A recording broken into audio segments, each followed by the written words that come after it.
Hello everyone. Now we will talk about the article How Credit Card Payments Increase Unhealthy Food Purchases by Thomas, Desai, and Srinivasan. In their articles, the authors start with discussing a trend in the form of a rapid increase in obesity. They also talk about the rising consumption of unhealthy foods in today's society. They observe an increase in cashless payments, meaning that customers are more and more using cards for paying.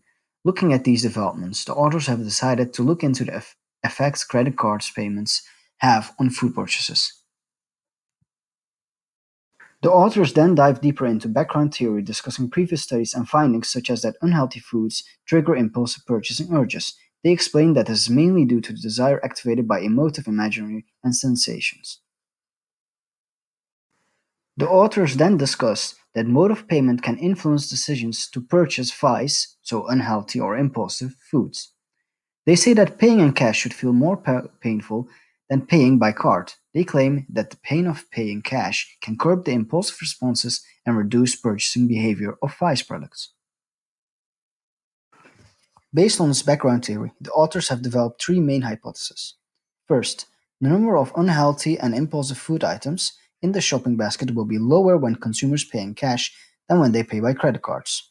Mode of payment will not influence the number of healthy and deliberative food items in the shopping basket.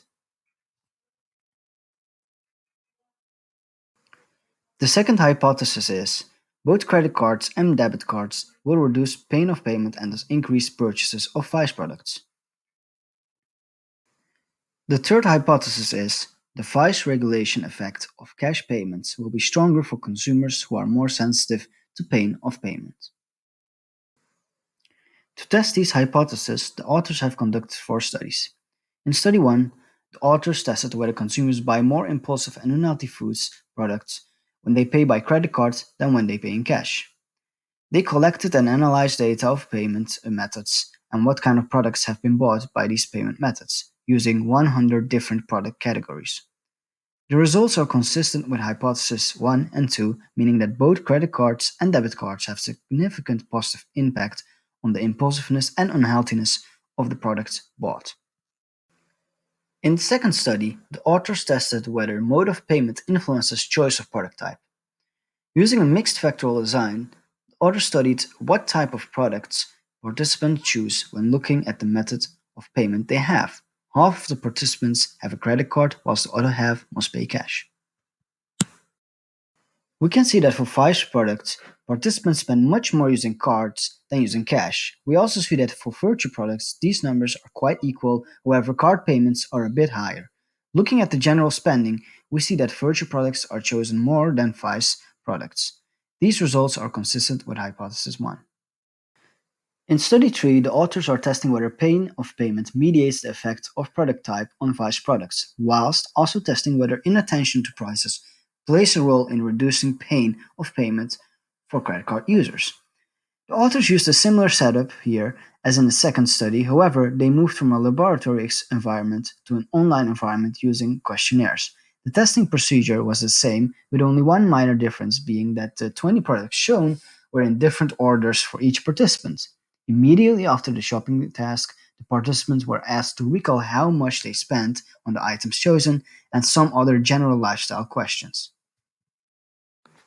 The results show us that when paying by card, unhealthy options are chosen more often. However, for virtue goods, payment method does not seem to matter.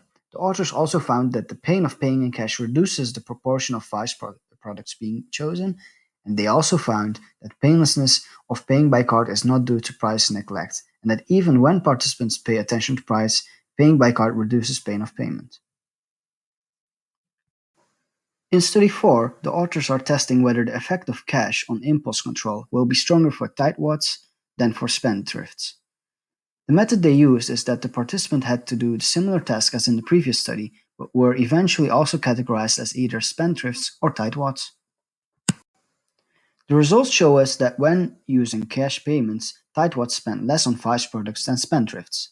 When using cards, they spend much more but still less than spendthrifts. However, when purchasing virtue products, tightwads spend more in cash than card but keep spending less than spendthrifts. With these results, hypothesis 3 is supported. Looking at the results and implications, we can see that all three of the hypotheses were correct.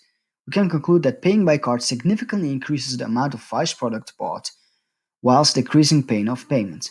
We can also see that due to the fact that there is no difference between debit and credit card, the effect of this study is really focused on paying card instead of cash and does not differentiate in the kind of card. We can conclude that the painless nature of credit cards weaken the impulse control. We would advise marketeers to use this information to push customers in paying by card early in the shopping process in order to increase revenue. That was it for this article. Now it's time to move on.